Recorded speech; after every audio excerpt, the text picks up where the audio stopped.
Yeah, Mohammed. Emano, I saw it, eh? Let's go, cool. It's a Jordan shoe.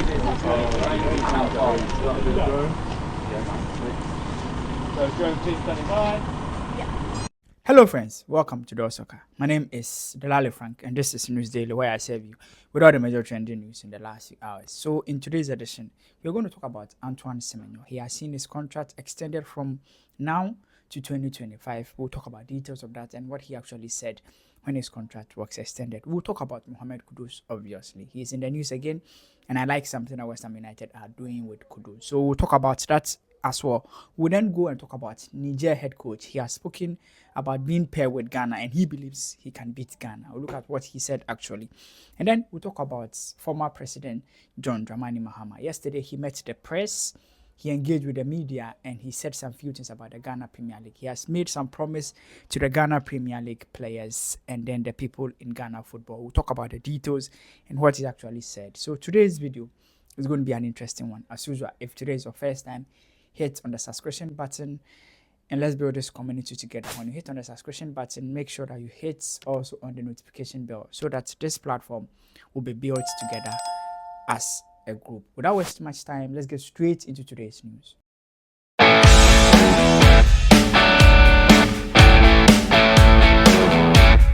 Right, let's start off with Mohamed Kudus and this particular video. I think there's something that West Ham United are doing with Kudus that I like. They are using him as the face of their campaigns.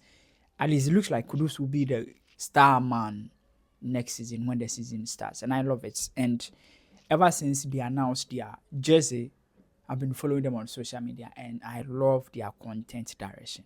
The kind of content, the kind of videos and everything that they are releasing looks good. I think I would get, this season, I have to get the West Ham United shirts. Yeah, I think it looks very nice and I'll get one. Let me also know what you think about that shirt, the home jersey and then the away jersey. Which one do you think I should go for? Let me know in the comment section because this season I want to buy a West Ham United shirt. It's very nice, very, very nice. If you are here and you also want to give me one, I would love it. But let me know which one I should choose, the home or the away jersey. Let's talk about Anan Semenyo. So this morning, Bournemouth have announced that they've signed a contract extension with Anan Semenyo. With a beautiful video, Anan Semenyo said in the video that this is a new dawn and he's excited about it. We are all happy for him and we wish him the best of luck. So he has signed from now until 2029. That's solid 5 years of contract extension. He's 24 years old. Last season, he was their second top scorer. Last season, he played a total of 33 games and scored 8 goals and provided 2 assists. He was the second highest goal scorer. And I think he was even nominated for Bournemouth, Bournemouth player of the season. And I think it's a good news. Yeah, it's good when you see these Ghanaian players. Yesterday, I brought you an update of Ernest Nyama. Today, Anan Semenyo has seen his contract extended. When players are going into the season with these cool heads, it helps them to compete very well, and it also helps them to do everything possible and give their 100%. Another thing that we're going to talk about is Niger's head coach. So Ghana is in the same group with Niger, Sudan, and Black Stars, Niger, Sudan, and there's one. Which team is left? Angola. Yes, so Ghana, Niger, Sudan, Angola.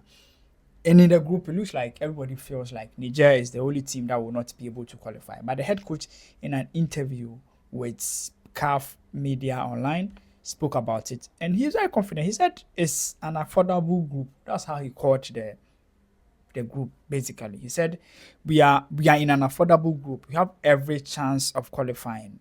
Ghana is a football country with great professionals, but not the team of 5 or 6 years ago. Even at home, they can lose. That's what the Niger head coach said about Ghana. That's some bold decision, like bold statement. To say that you are in an affordable group, a group where you believe you can easily beat Ghana at home. Charlie, come cool. Like you can't play Black Stars. You feel like if you come Kumasi, then can't story. We be Nigeria for what we take do them for the Kumasi there. Ghana, if you come Kumasi, it will be very difficult for you to win. That one there, no doubt. So That's Niger's head coach. He believes they can do everything possible to beat Ghana. He calls the group an affordable group, one that everybody thinks is a tough group. Him there, he feels it's an affordable group. Well, Mokusi. The last story is about the former president, John Dramani Mahama. He yesterday had a press meeting or a press conference. Should I call it a press conference? It was like a meet the press. And then he spoke about football, spoke about a lot of things. And then in my previous video, I posted everything he said about it, but I want us to break it down. So there's one policy that he said they will do, which is paying the Ghana Premier League players stipends. And I think they said it before. Sami Jemfi said it in 2020 that they look at giving every Ghanaian player 150 Ghana cedis, 1,500 Ghana cedis a month as stipends to support these players. We obviously know that players struggle. Player salary is like a big deal in Ghana. Let me also assure the sports fraternity that we shall develop our stadium infrastructure for track and field sports, will fix the deteriorating football pitches, and pay stipends to footballers in the Premier League like we promised in 2020. What we call the lesser-known sports shall also receive equitable attention like we give soccer. Players don't earn as much as they expect them to earn. That's why players leave and go and play for countries that we are not familiar with. And this is the policy that the government would enroll if they happens to come to power. So I did some few things. I did some small mathematics. So assuming they decide to pay 1,500 as stipends to each player, that's 1,500 times every club. You have, assuming every club registers over 30 players. So let's do small calculation here. Where's my calculator? Assuming every club registers 30 players. Yeah. If every club in Ghana registers 30 players and we are paying them 1,500. So 1,500 times 30. That's 45,000 Ghana cedis. Solid. That 45,000 Ghana cedis times 18 clubs in Ghana times 18. That's 810,000 Ghana cedis. That's not up to 1 million.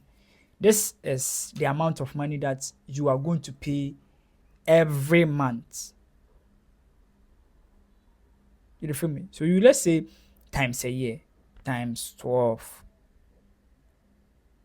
times 12. That's 9 million. Like, the intention is good. It means they have an idea of a problem in the Ghana Premier League, which is player salary. But this amount of money to spend to pay salaries, I think is honestly not sustainable. Honestly, I believe what we can do is get the government agencies to sponsor the Premier League, even if it's 1 million or 2 million Ghana cedis per season. That's government supporting the Ghana Premier League clubs with such an amount of money as prize money. We can look at investing a lot of money in the Ghana Premier League as a whole. The challenge here too is this club, some of the club owners, you give the money to the clubs and they won't even let it reflect in the lives of the players. They will take it to go and buy house, Range Rovers, and they won't even invest in the players. But some clubs too have proven that they would invest in their players and go extra mile. I can mention of a lot of clubs, but I don't want to mention any club name here. But you know that some clubs are really doing proper investment in a lot of things in Ghana, which they deserve cushion from the government. First of all, the thoughts means that the government or the former president thinks of ways that the Ghana Premier League can be improved.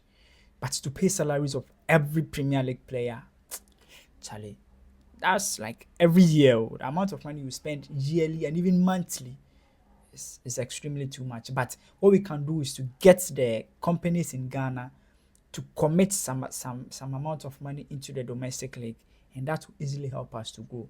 In my opinion, that's what I think. Let me know what you also think about this particular policy. He also said some few things about investing in other domestic competitions, like investing in other lesser known sports. He talked about stadium. He said we can't build a new stadium, but we have to renovate. That one is true. See, Ghana as a country, The country is too small. We don't even need new stadium. Like, honestly, all we need is the old ones, making it a modern facility.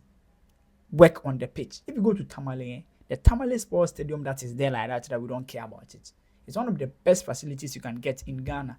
The only stadium in Ghana that is covered all around, but the pitch turned into potato chips, potato pitch or potato farm, I should say. But that's the only thing. I think that's my opinion. Honestly, I believe the move is a bit not sustainable. The best way is to invest some amount of money in the league itself, which can then trickle down to the players' lifestyle and how they live their life. But as I said, let me know what you think about these policies in the comment section. So today we talked about Mohamed Kudus, we talked about Anan Semenyo, we talked about Niger's head coach, and then former President John Dramani Mahama. Let me know what you think in the comment section. As usual, my name is Delali Frank. Until we meet again, bye-bye for now.